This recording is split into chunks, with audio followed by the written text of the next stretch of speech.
Epic Action, a Star Wars Unlimited podcast. Your source for community building, tournament tips, deck building discussion, and all things Star Wars Unlimited. All right, welcome back to another episode of Epic Action. I'm your host, Raul. With me, I got Paul and Nick, and we're going to get right into it. Today, we're talking about Galactics.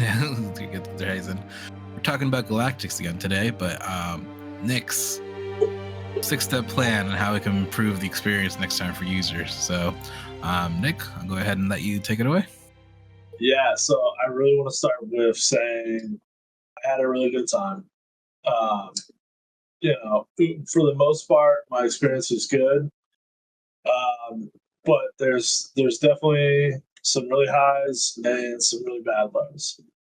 So I just want to I'll start with the very good.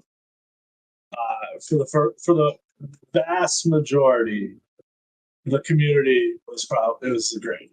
It was great for a ton of people that listened to us, that loved our content.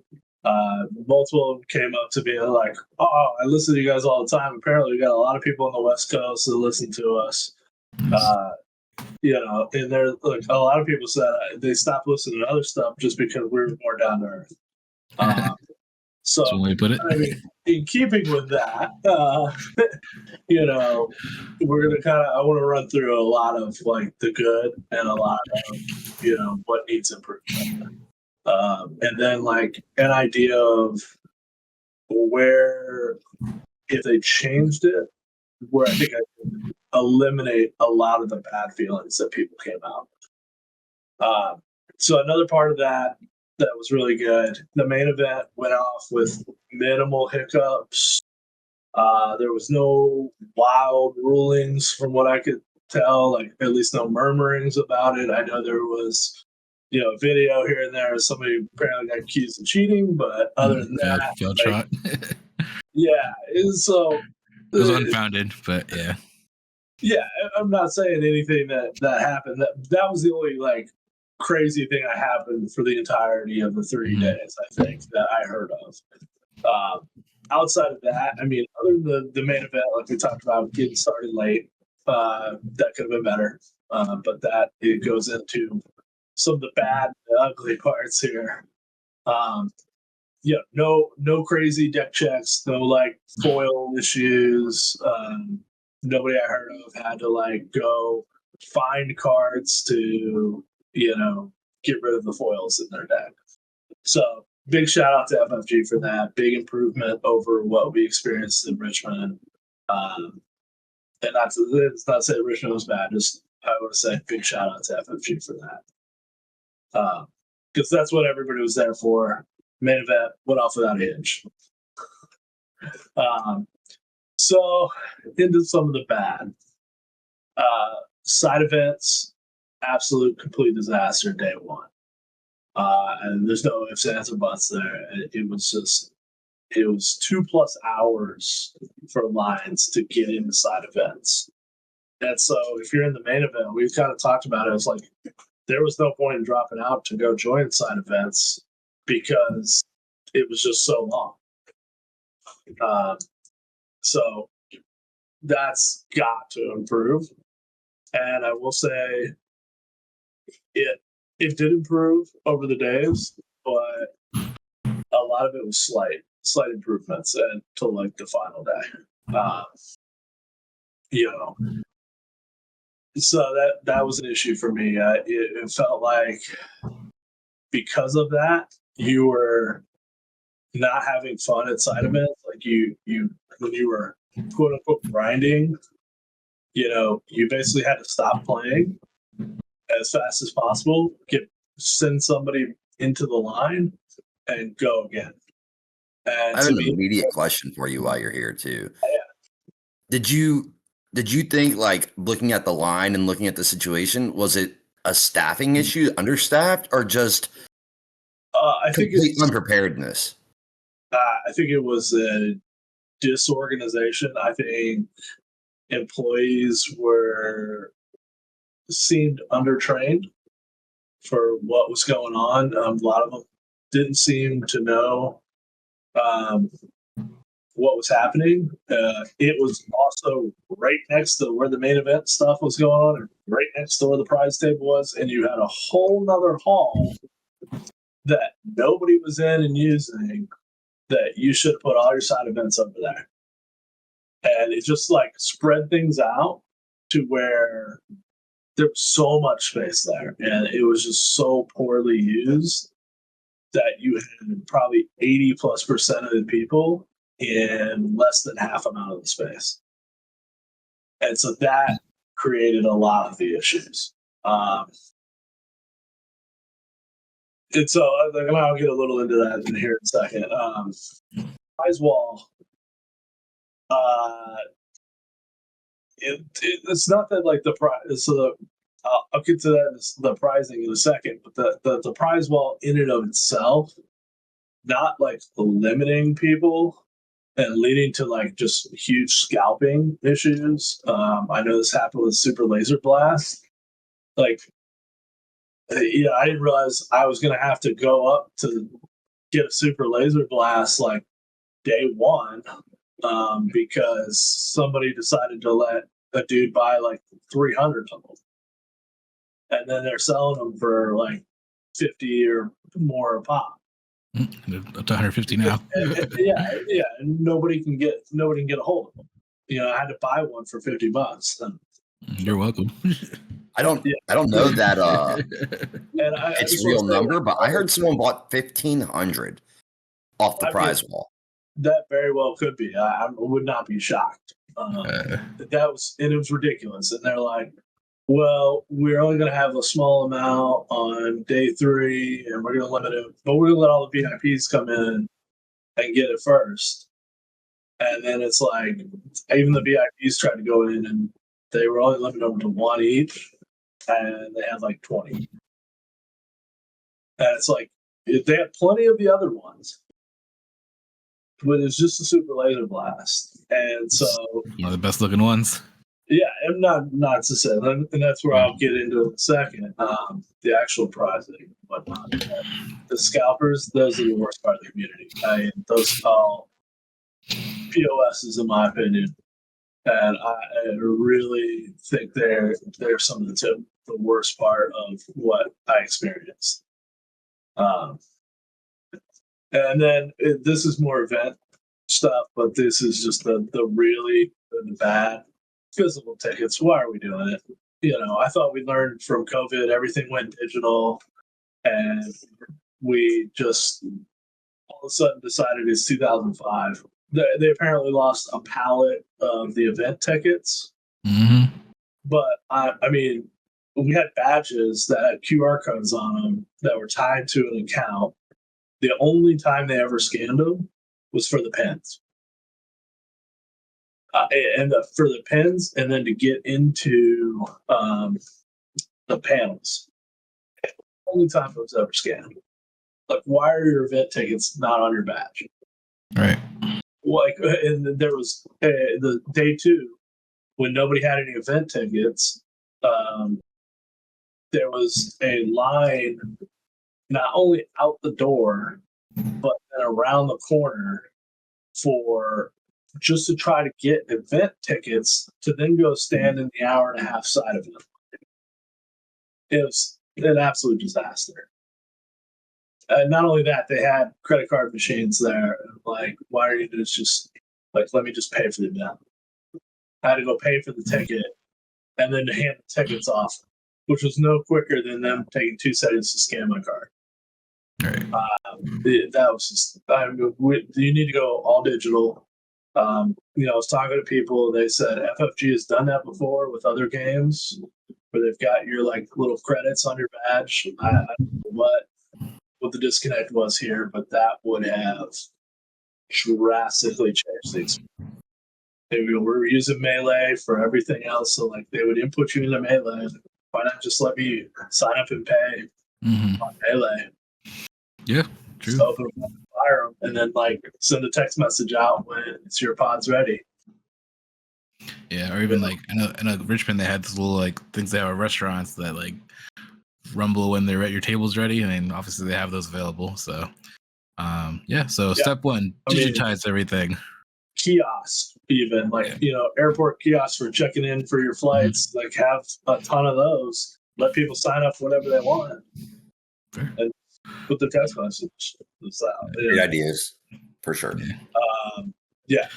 Gotta get away from the same thing with like the prize tickets. You could digitize on your badge and all that. It was if Dave and Buster's can do it, they can too. Right. Yeah.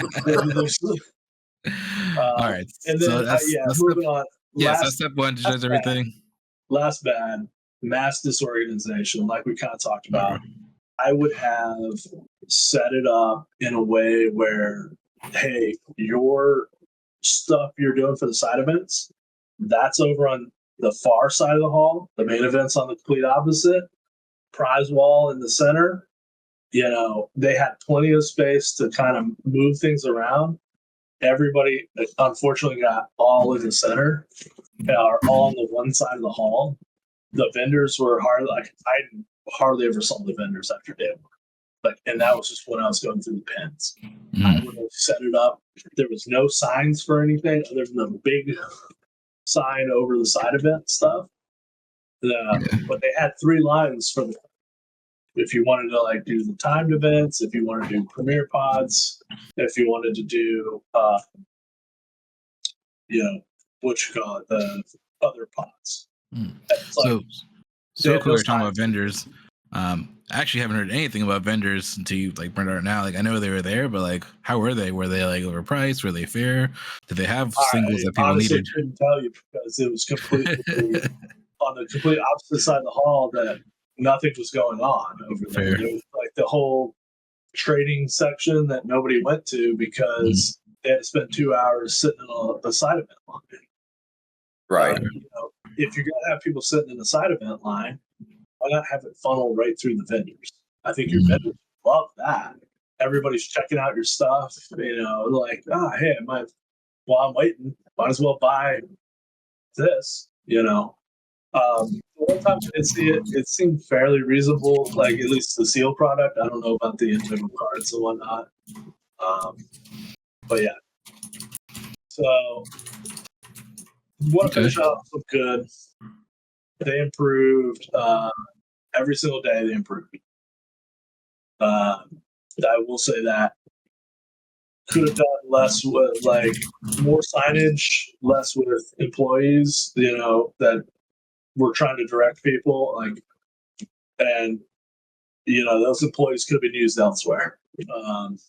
But they did make improvements every day. I think the final day, at least they got some makeshift signs out and started, actually organizing some stuff. So that huge credit to them to recognize that it was not going well and to make improvements. And so I do expect some improvements here. And then finally, I want to say prizing was great. It was fantastic. Everything was great. I know you haven't seen yours yet, Raul. I'm ready tomorrow. Everybody was. I don't think anybody said one bad thing about the prizing. We talked about mats and stuff, and I'll bring one out here. I don't know if it'll show up. Yeah, it's not showing up. Yeah, that's all right. Well, anyway, the quality of the mats significantly improved over Richmond. They're all stitched. They all feel like they've got some heft. They're not just like somebody slapped them together. So big. That might be because Game Genic instead of Star City Games. Like Star City Games made the other ones. These are made by Game Genic for this event. I don't know that I've got my other Richmond in front of me. It says Game Genic on it. Yeah, I think they're all Game Genic. Game Genic handled it. But they definitely listened to whatever people were saying about feedback for those, and they're top quality. I'll say that. So nice. All the cards, top quality. They're what people kind of wanted. I mean, there's of course some ones that do we need an invisible hand? I don't know. But I think for the most part, they were all really good. The art looks incredible. you guys are going to see some of more of it, but I don't think there was one complaint about like the prizes they had available. And so they really need to keep that up. Yeah, And then they do seem to be listening to feedback on it, so huge credit to them. But yeah, so that's really where the underlying foundational issues. I had a terrible time like when I was playing side effects. The grinding was terrible. I don't like the idea of a prize wall anymore. I think that's really where a lot of my issues are gonna kind of come in. All right, so before we move on, let's frame this a little again. So we've gone through the the good, the bad, the ugly, but we had your steps laid out. So step 1 was digitize everything. Step 2, event setup and organizational management. You're talking about the spacing things out. Now we're going to step 3, eliminate the prize wall. So that's kind of probably gonna blow some minds here, but let's go ahead and dig into that some more. Yeah, so I'll just kind of finish out. I think make sure I hit on all the first 3. Yeah, digitize everything. We kind of hit that space. Like I said, the only thing I would really change is all those cool like X-wings and TIE fighters. Like you saw the TIE fighter picture, you can fit underneath it. Why not have a line go right underneath the TIE fighter? That was a huge missed opportunity, I think. Yeah. Something like that. Yeah. Yeah, so eliminate the prize wall. This is, to me, was the least fun experience part of it. Like, not only did it take up so much time, and like you're waiting at times you're waiting hours in line just to get up to the desk, and then people are like, I don't know what I want, maybe get this, let me get that. And it's especially on the last day. I mean, there was the last day I had a 5-hour line, I want to say, for the prize wall. Gross. To where most when I was done with side events, I went and found like a event lead, and I was like, "Hey, I heard you're willing to just do like 2,400 tickets for a box." And I was like, "Here you go, man. I don't want to wait 5 hours." And he gave me a sealed box, and I left. Here's my radical change to a new system that eliminates the grinding that I thought was just like it's something I look forward to. Like I want to play the game. That was my biggest problem here. Is like I talked about, you're spending time just sending people back and forth to line. And you spent more time in the line than actually enjoying the game and playing the game. And this could go to needs to go to the competitive side as well. Of like incentivize people to play in your event. Like there should be more incentives the longer I stay in the main event and play than necessarily, I'm just going to drop out and go grind side events. Because as we saw, like that really wasn't even an option day one. So, I know they did kind of a good idea of, if you won, you get something. But I remember like when we played Legion, it's like, as long as you you get a promo this round, you get a promo this round, this round, and this round. So the longer you stayed in, you got all the promos you wanted. I think that's a much better system in my mind. So my radical idea here is on the side events, you have a set of 8 events, all with progressive pricing for each event. So instead of bringing you out prize tickets at the end of each round, they're bringing you just whatever that prize is for that round of that event. And I think each one of the events should have different prizing. So, for example, we'll just go into a draft. You do your draft. First round of the draft, both players get promo card 1 of the draft promo. And then round 2, both players get promo 2. Round 3, you get your draft exclusive pen or something. And then round 4, you get a mat. So if you stay all 4 rounds, you get that. However, we're going to also limit the prizes you can receive. So if you're in a draft 3 times, let's say the cards are a limit of 3. So you get your play set, all of that. But then the draft exclusive promo, and then your like pens and mats and stuff are limited to 1. So you can go back and get in another draft pod after round 2. But then it's no longer like I don't have to win. I don't have to figure out like how do we split tickets. I just get the promos for playing the game. And I get to enjoy playing.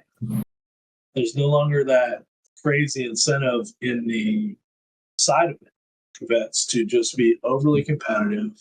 I saw this a couple of times in the side events that I didn't play with, like the Port Depot guys, where people were just like turned real ugly unnecessarily, and it's like, dude, this is just fun draft, and you're only getting like 100 more, 200 more tickets. At the end of the day, if you're going 4-0 versus 2-4 or 2-2, so like it really wasn't that much more of an incentive, but I saw like the worst side of people coming up there, and that was the complete opposite of what I saw during the main event. So my thoughts are like, all right, you try to hit all these different events. So like right now I've got it as like Premiere, Draft, Sealed, Trilogy, Super Sealed, Designer Draft, Chaos Draft, Twin Suns, and some unnamed event we can make up later date. But those would be the 8. And then, if you want like to do the showcases and stuff, you got to hit all 8 events. So you got to play all 8 events during that weekend. So you're not just grinding Premiere pods, you're getting to play Premiere, Draft, Sealed. And if you want your play set of the Premiere exclusive, you got to play 3 Premieres, so on and so forth. That way, and final piece of maybe there's a prize for 3 of the 8 played, 5 of the 8 played, and then 8 of the 8 played. So if you get all 8 played in the weekend, you get that special prize for that. That's my thoughts. I think that just really everything's Swiss. The judges come out after each round with your prizes versus the tickets. It doesn't create more time. It actually saves time, I think. And you just get to sit there and have fun. And but they do need to run these. Like the only way this works is if they also fix the time that they're running. Basically they were running from 11 to 5 at best on days, and that was, to me, it was a job. Like we're there at 08, and you're basically just waiting around for them to fire the pods. Like if you show up at 08 and you're taking my money at 09 or 08 or whatever, and 10 people behind me are signed up for the same pod, let's fire it. Let's go. Like you don't need to wait until 11 o'clock. Like right. And that just goes back to the mass chaos and disorganization of like that. We should have been playing from like 9 to 9. But there's no reason that it shouldn't happen otherwise. But what do you guys think about the prizing being tied to events? I like it. I think, like you said, it'll certainly make prizes a little more exclusive. So yeah, it does. That would be the one bad thing is that if you are trying, if you're not able to make it and you're trying to get it for friends, you know, like I think there was a couple people that, you know, they were trying to scalp, but there was like, hey, my friend couldn't make it. I'm trying to get him to play 76 too. And that's totally cool. So it does kind of limit the ability to do that.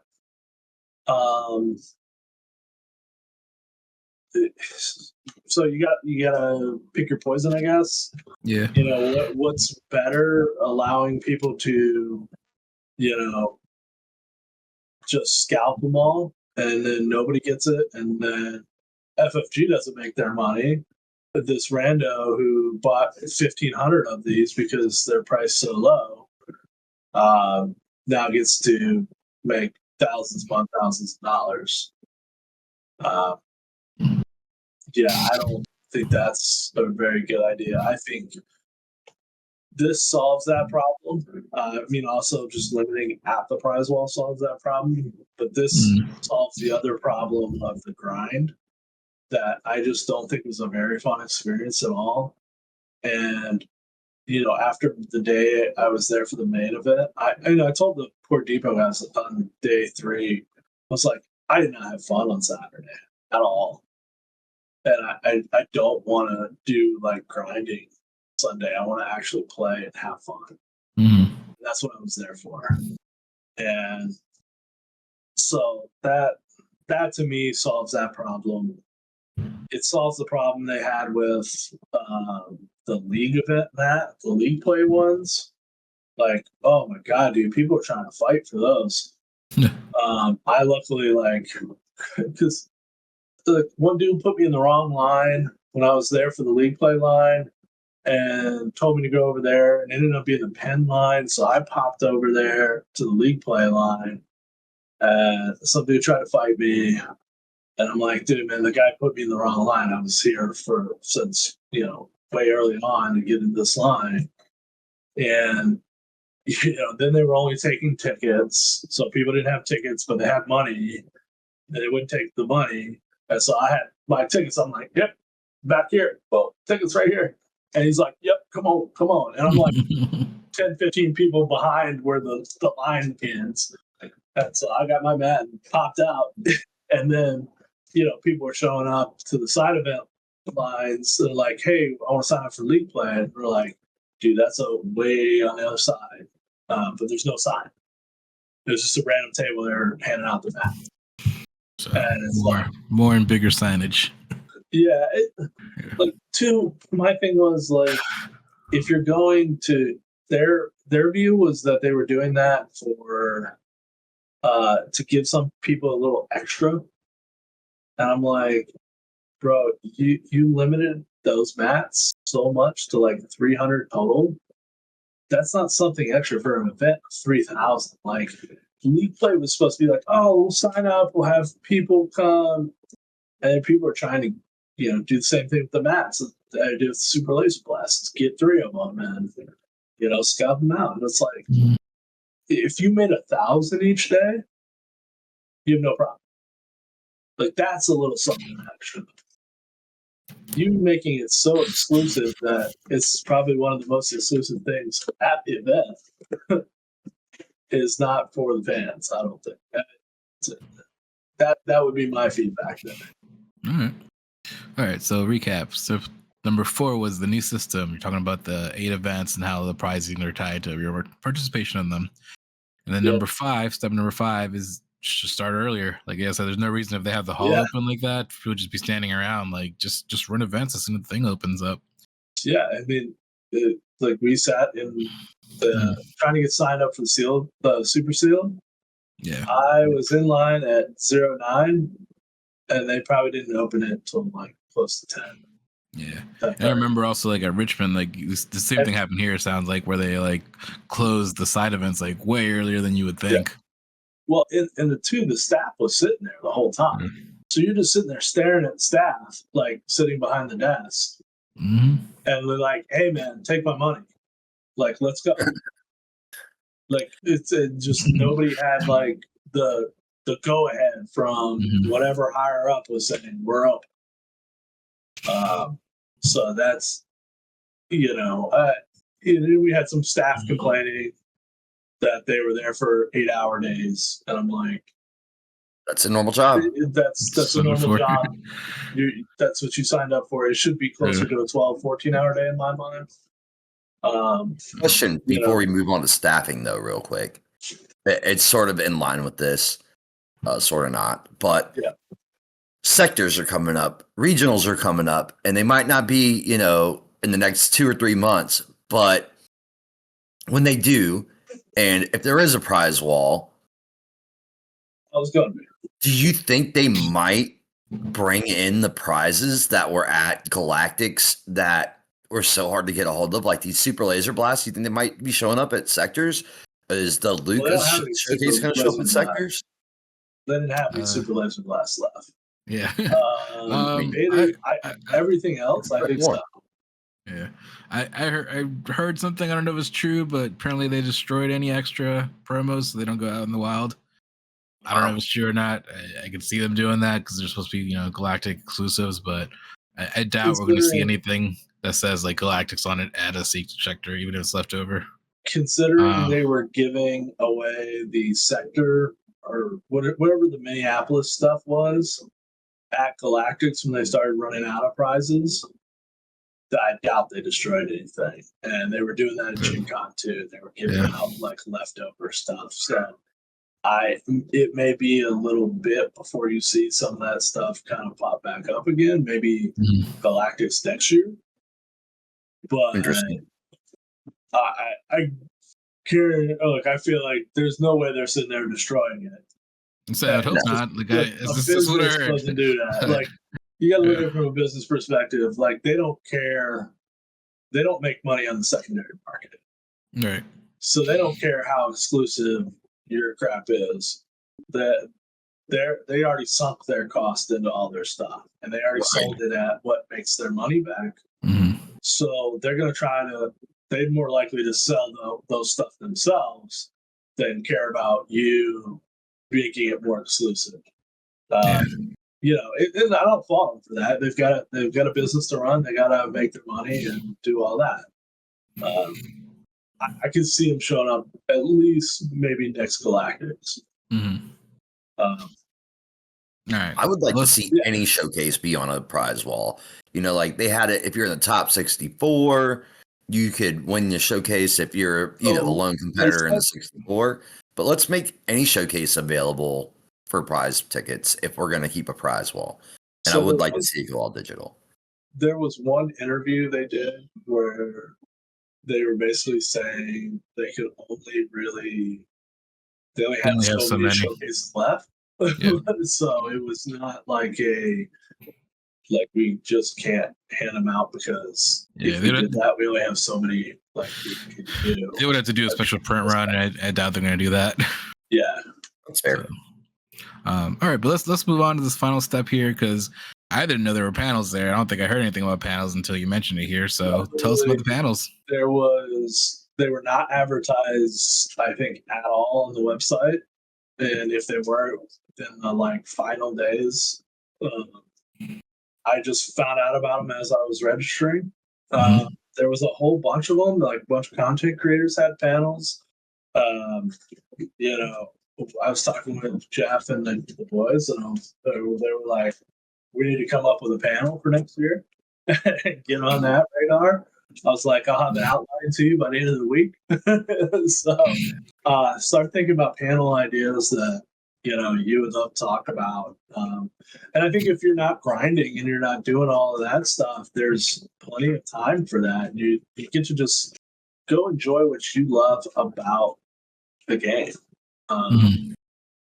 And so that was the one thing that we got to do the Secrets of Power panel. Tyler and the rules guy. I can't remember his name. And then Alicia were in there talking about Secrets of Power, just all the stuff that went into creating that set. Now, I wish they had dropped the article a little later because they started talking about Secrets of Panel out to the public a whole lot sooner than any of us saw it because we were all focused on Galactics.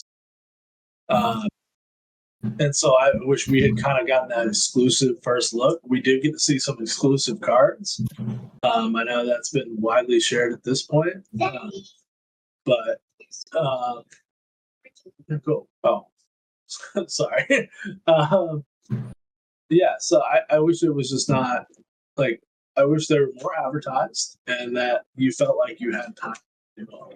And maybe that's just like, hey, make him later in the day or first thing in the morning with like nothing else is open, to where you can go like to hear about whatever somebody wants to talk about it, like new sets, all that. So they shared the next 3 sets after that. I don't know if you guys saw all of those. Mm-hmm.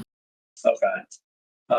Yeah, so that was really cool. And just hearing it, like, I'm super pumped about set 6 now. Like, it sounds amazing. It sounds really cool. It's a theme I like. There's a spy, like political intrigue stuff. Man, we knew as soon as there was a Cad Bane legendary card, it was like, Nick's gonna love this shit. Cad Bane coming out, just like the plot mechanic, I think is cool. I'm imagining there's other cards that let you play plot stuff other than just the leader flip. So I'm looking forward to that. Again, my only concern comes to do mechanics and stuff, get the actual support that we hold on. Sorry. But this is the last thing we'll say on this. But yeah, I really just want to find a way that these panels were, more accessible to people. Like I just I enjoyed the one I went to, and I wanted to go to more. I just didn't know really about them and what was going on, and to me, there could have been better advertising. Sure. But were they scheduled? Since we know the events closed so early, were they scheduled like in the evening when there was no events going on? They were scheduled right in the middle of the day. See, that would have been a great time to have them. If we're going to close the events early, go check out the panels.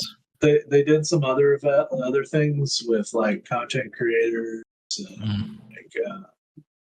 think they had their like FFG party celebration, which is fine. But it's like some of these panels weren't even like FFG really run. They were, like I said, content creators that could have, easily done a night pen or morning pen. So yeah, like when everybody was there for their breakfast that the VIPs got, like you could have been running a panel in a different room for everybody else that wasn't in the breakfast. Yeah. Okay. Well, this is not FFG's first event, but it is their first, Galactic World event. So all we can hope is that they listen to everything and improve next year. I heard a lot of that of like, oh, this is the first one. There's been worse. I'm like, I get it, but it's not like these events haven't been run before and like people aren't experienced in running them. Yeah, there's even like. Yeah, so I think that's a little bit of an excuse, but I do want to end on a good note. Like you said, it's a new year. They did make solid improvements throughout the week, so they recognized that there were significant shortcomings, which is always super hard for a business to really admit to, because they want to act like things are going off without a hitch. And to FFG's huge credit, they did not do that. They said, all right, this is a problem day 1. Let's see if we can make an improvement. Okay, it's still a problem day 2. Let's see if we can make an improvement. And that is, to me, huge.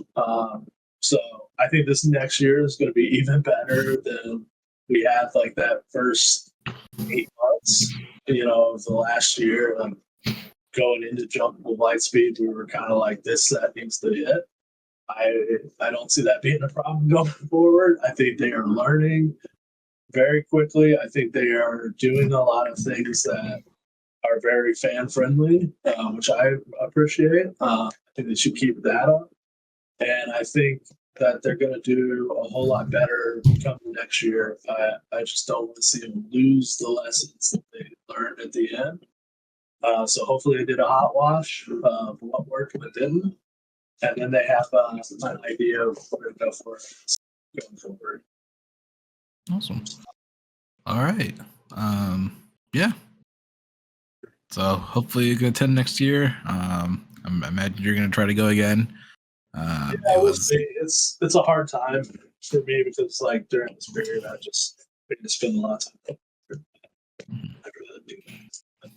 We'll breaking see. up a little bit there. Can't hear what you're saying. But I'm just saying I get to spend a lot of time with my daughter during this time. yeah, that's fair. I'd do that than go to Galactics, but I'll try to make both work. Any closing thoughts, Paul? Try to earn a spot into the next one, man. I'm hoping. We'll see how it goes. I'm looking forward to PQ season. It's going to be exciting. I enjoy playing. You know what I mean? And I'm looking forward to playing limited events and PQ events with you guys. And I have a good time doing that. I like when we carpool. I like when we spend time together. And it's going to be a lot of fun. And we get to see a lot of our friends. It's good stuff. It's a good time. Yeah, I'm super excited about the sealed events for the PQs because I feel like I have a little better chance when it comes to that, even though more luck is involved. Especially with their draft, so we get to draft. So yeah, Nick maybe stepped away for a second, but we can probably go ahead and close it on his behalf here. So just want to thank all our listeners. We are this is episode 20, and technically 20 and a half. So we had that half episode, but thanks for sticking with us for 20 episodes. We're gonna, hope to keep doing this as long as we can. For sure. We'll be probably talking about PQs here in the next few weeks. We have one coming right up, so we're gonna figure out what we're playing, some testing, and just let us know if you agree or disagree with anything we said here, or any of our episodes. We always welcome fan to reach out to us. Anyone's listening, want to comment on our videos, reach out to us via Messenger. We love to chat with people. We have our Discord, so feel free to join that. I got the link at the end of every episode. Yeah, I think that's it for me. So here he is. Nick, any final closing thoughts? The ghost of Nick. Okay, Siobhan. And our new guest host, Siobhan. The bunker defender herself. Yep, the man, the girl in the chair. All right, well, let's close it off here. All right, thanks for listening, guys. I'm Raul. I'm Paul. And Nick. That's Nick's daughter. All right, later, everybody.